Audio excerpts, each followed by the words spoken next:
Welcome to another edition of Swim Easy Speed. Today we're going to look at Josh Monda. He is in for the pro camp. He was in last year too, so I'll have some video from last year to do a compare and contrast. So here he is swimming. You can see a little stiff in the, kind of upper thoracic region.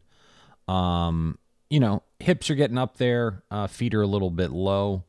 Breath is coming a little bit late. So this was all some of the stuff that we talked about in the session.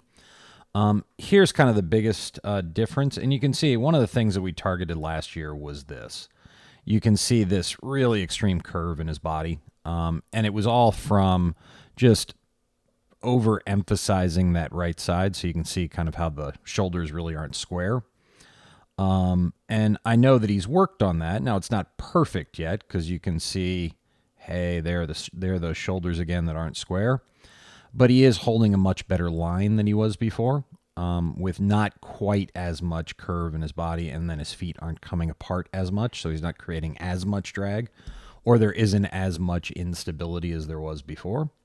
So no, he's been, making some good progress and some good changes. So one of the things that we did to address this was we kick with the brick. You can see here he was struggling a little bit, trying to kick from his knees, and what we did was just give him some cues about how to kick, to basically kick from the hips and start to bring those feet up. And so you can see he finally starts to get his feet up.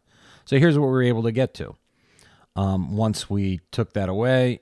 So you can see, while it's still not quite perfect, you can see that we're getting a little bit closer to square right here. And the one thing you always want to remember is that whatever direction the head is pointing, that's the direction you're going to go. So even though the hand is going that way, the body is going to go that way. And that's why it's really just critically important to get that alignment going right down the middle. And we're just like on rails, going right down the middle, rotating off of that line straight away. And that's going to be the biggest saver of efficiency that you can find in swimming. Just get everything moving straight forward. Yeah, a little bit, the current's pushing you down. I don't think you're probably doing that in a regular pool. But what that's telling us is one of two things, or these two things together. Either the core isn't engaged enough or strong enough to keep you up in the water, and or the legs aren't as connected to the core as they could or should be. So then that current just pops you a little bit, puts you down. So then the one thing that happens with that is,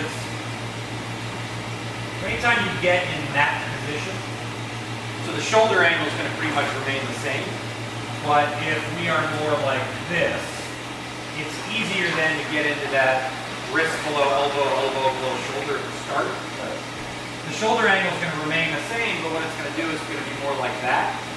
So then the front part of this stroke is you're going to be pressing down on the water, which then brings the head and shoulders up and drops the feet and the hips. Okay? So it just basically perpetuates this cycle of being in that position. Versus if you get right here, then we can just start to pull as soon as we set that catch and grab the water in the water. Okay. So then you get, instead of, you don't really start pulling yourself forward until about there. So all of this is just pressing you up. With this one, you get from there to there. It's all part of that pulling you forward. So that's kind of what we covered in the lesson, and then what he's trying to apply in practice. And then we kind of integrated some of the work with the focus band to really get at, hey, what does this feel like? Great to have these conceptual ideas, but how do you get back to that feeling in practice?